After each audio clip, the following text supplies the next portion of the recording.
Mairovich já está conosco aqui, Walter Mairovich. A gente chamou ele para explicar isso e outros assuntos. Bom dia, Mairovich.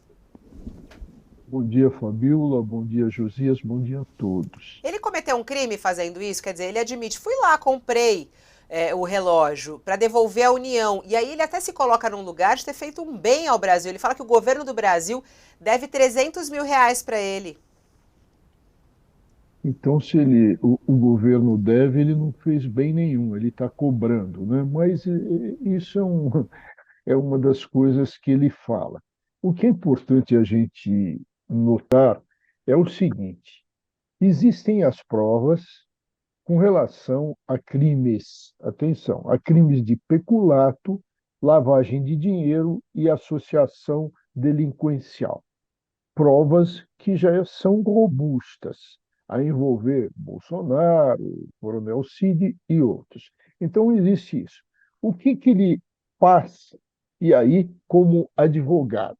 Ele pega o componente probatório, e pega o Código Penal. E aí ele começa a fazer o seguinte jogo.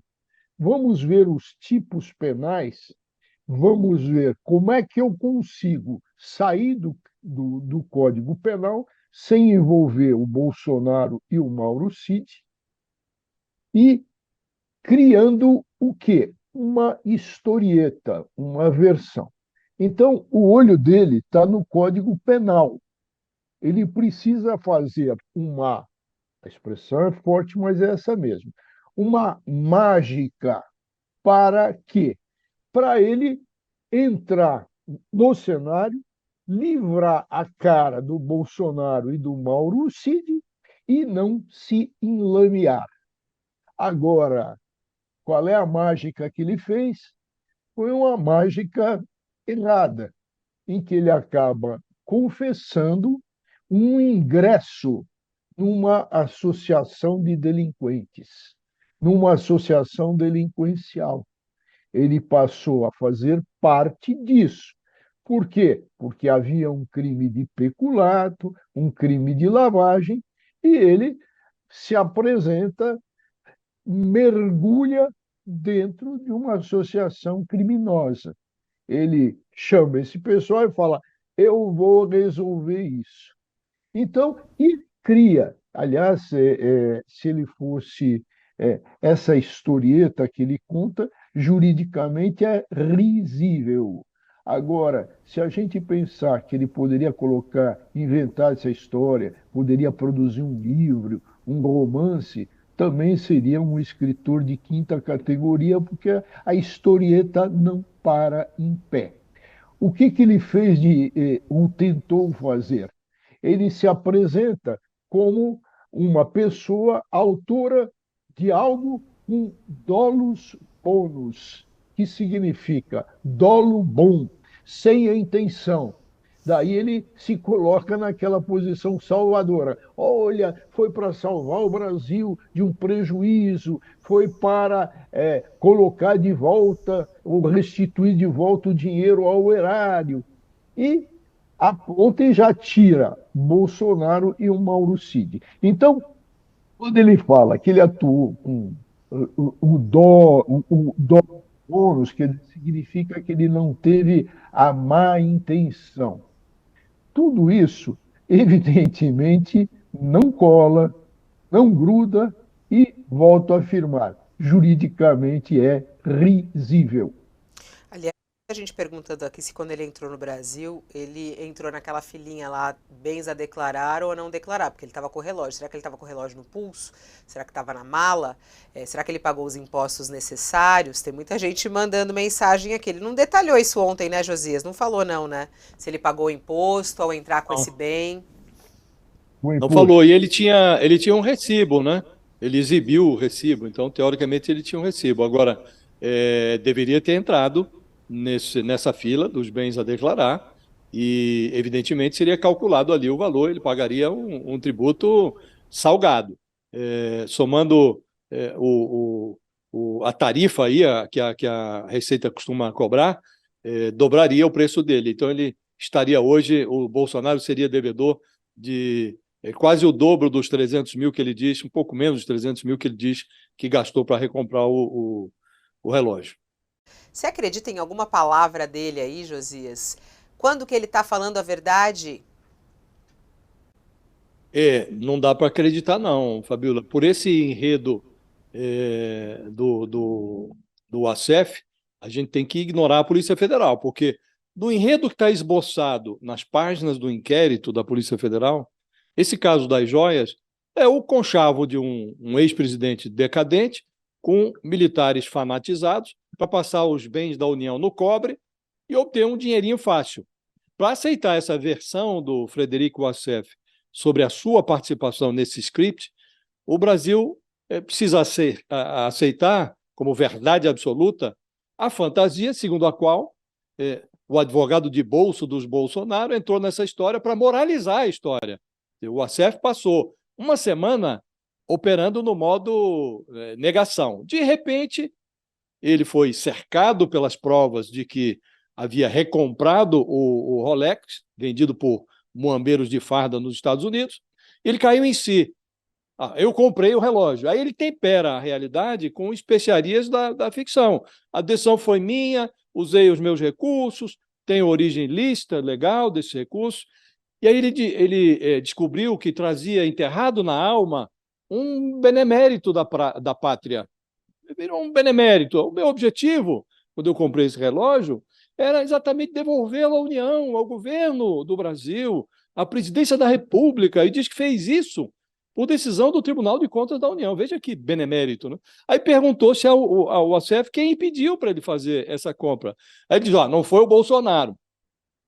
O inquérito está ali adornado por mensagens eletrônicas que revelam que o Wassef entregou o Rolex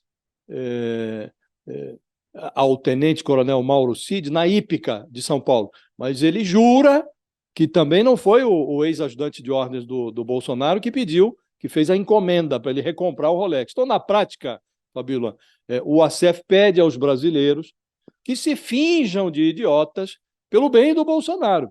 Agora, sem perceber, esse advogado das causas perdidas, ele virou, ele próprio, um cúmplice, confesso, de ilicitudes irrefutáveis. Ele admitiu que foi cúmplice de uma ilegalidade irrefutável. Ele contribuiu para a tramóia na medida em que foi um agente da tentativa de acobertamento de um crime.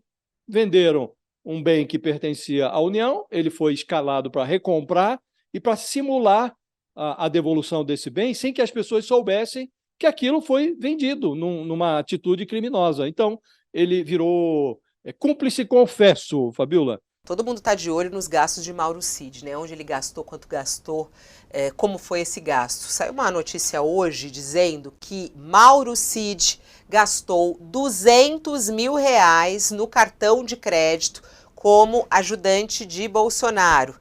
Essa notícia diz o seguinte: o ex-ajudante gastou $43 mil em um cartão de crédito internacional entre 2020 e 2023. Notícia essa divulgada hoje pelo jornal Estado de São Paulo.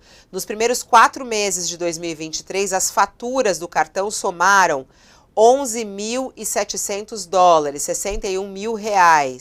Nesse período, Mauro Cid estava com Bolsonaro nos Estados Unidos. Em janeiro, os gastos superam o salário dele. Apesar da fatura em quase R$34.200, Cid tinha um salário bruto de R$26 mil. Os gastos do cartão internacional de Cid foram enviados pelo Banco Central à CPI do 8 de janeiro. A CPI e a Polícia Federal investigam repasses de dinheiro feitos por Cid e seu pai, Mauro Lourena Cid, para a família Bolsonaro. E o COAF está de olho nisso e informou aos parlamentares que Cid movimentou R$3.300.000 em transações incompatíveis com seu patrimônio entre julho de 2022 e maio deste ano. Bom, vamos lá. Esses gastos de Mauro Cid, mesmo que seja no cartão dele, Josias, precisa ser analisado? Isso traz alguma informação importante? Essa informação é relevantíssima, Fabíola, pela seguinte razão. O Bolsonaro, ele transformou num marketing pessoal a ficção segundo a qual ele, como presidente, não utilizou o cartão corporativo do Palácio do Planalto. Disse, certa ocasião, que ia levar os jornalistas na frente de um caixa eletrônico para mostrar o cartão zerado e tal. Nunca fez isso, mas ele sempre se utilizou desse marketing. Todos sabemos que isso é uma ficção, porque o Bolsonaro torrava verbas públicas como se fosse dinheiro grátis em férias, em motociatas, pagava refeição para devotos que o acompanhavam em motociatas. Isso ficou fartamente registrado durante os seus 4 anos de presidência. E surgiu também, durante esta presidência ruinosa do Bolsonaro, a suspeita de que parte do dinheiro dos cartões corporativos da presidência estava sendo utilizado para financiar despesas de madame, despesas de Michele Bolsonaro. A Michele, embora casada com um personagem que tinha renda própria, o Bolsonaro tem aposentadoria de ex-militar, tem o rendimento de presidente, agora tem a aposentadoria de deputado, e, a despeito de ter renda própria, ele não deu um cartão que todo chefe de família que é casado com uma mulher que não tem uma atividade profissional, todos eles fazem, você dá um cartão adicional, vinculado à sua conta, a sua mulher vai fazer as despesas e essas despesas serão debitadas na sua conta. No caso da Michele, ela tinha o cartão de uma amiga que trabalhava no gabinete de um senador também amigo. E as despesas eram feitas nesse cartão, mas os pagamentos eram providenciados pelo Mauro Cid e pela sua equipe na ajudância de ordens da presidência. Então, verificou-se, com indícios muito sólidos, que parte do dinheiro dos cartões corporativos da presidência pode ter sido usado para isso, com essa finalidade, para pagar as despesas de Michele Bolsonaro. O Bolsonaro diz que não, que o dinheiro saía da conta dele, prometeu, meses atrás, divulgar a documentação que comprovaria isso. Não apareceram esses documentos. Portanto, a atmosfera de suspeição permanece. E aí, quando você verifica que um ajudante de ordens, Mauro Cid, com um rendimento de R$ 26 mil por mês, movimenta no cartão $43 mil no período da presidência do Bolsonaro, é muito dinheiro. A movimentação bancária do Mauro Cid, detectada pelo COAF, na sua conta bancária, estava em 3 milhões, agora já está em mais de 6 milhões de reais, entre saídas e ingressos. Então é muito dinheiro para um tenente-coronel, cujo rendimento insisto, é R$ 26 mil por mês. Então, obviamente, esses dados todos, essa dinheirama que circula com uma profusão, uma facilidade inaudita, evidentemente isso tudo constitui indício a justificar as investigações que estão rodeando esse personagem e outros militares que atuaram junto com ele. Então isso é de uma importância capital, Fabiola. Ô, Josias, antes até de você se despedir, o Mauro Cid tem uma outra notícia dele hoje, que na verdade nem é dele, é da esposa dele. Reportagem do Aguirre Talento, e que traz detalhes aqui sobre troca de mensagens e grupo de WhatsApp que a mulher de Mauro Cid participou e que pode ser considerada uma rede de notícias falsas sobre vacina. Essas informações foram obtidas através do relatório da Polícia Federal sobre o telefone celular de Gabriela Cid, que é mulher do ex-ajudante de ordens, e que mostra a atuação dela na disseminação de notícias falsas contra a vacina da Covid-19 em uma rede de desinformação envolvendo parentes de militares. Um grupo, inclusive, que tem ali parentes de militares. Numa das mensagens trocadas, inclusive com seus contatos, a Gabriela Cid chegou a ironizar a emissão do certificado falso, ou seja, uma prova daquilo que ele está ali preso por causa disso.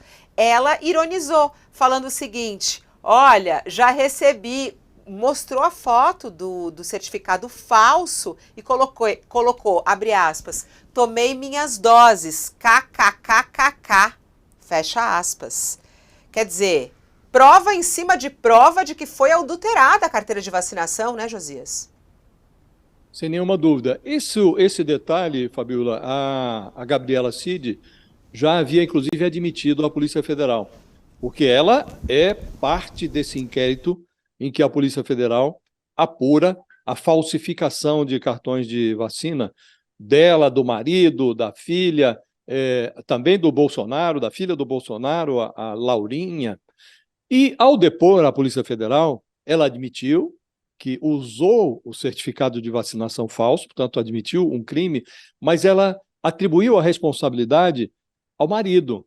Disse que foi o marido que cuidou disso, que foi o marido que a responsabilidade pela inserção de dados falsos em cartões de vacina era uma responsabilidade do marido. Ela deu a impressão, no depoimento que prestou à Polícia Federal, de que era uma inocente criatura submetida às impropriedades do seu marido, o tenente-coronel Mauro Cid. Quando você observa essa Gabriela Cid do aplicativo, do WhatsApp, ela é uma outra criatura. Ela é uma criatura muito diferente daquela senhora comportada que foi à Polícia Federal, quase que para dizer que, olha, eu fui forçada a usar esse certificado, que meu marido tirou lá, a responsabilidade é dele. Como o marido já estava completamente enrolado, ela jogou a responsabilidade no marido. Aqui fica claro que ela também deve contas à justiça.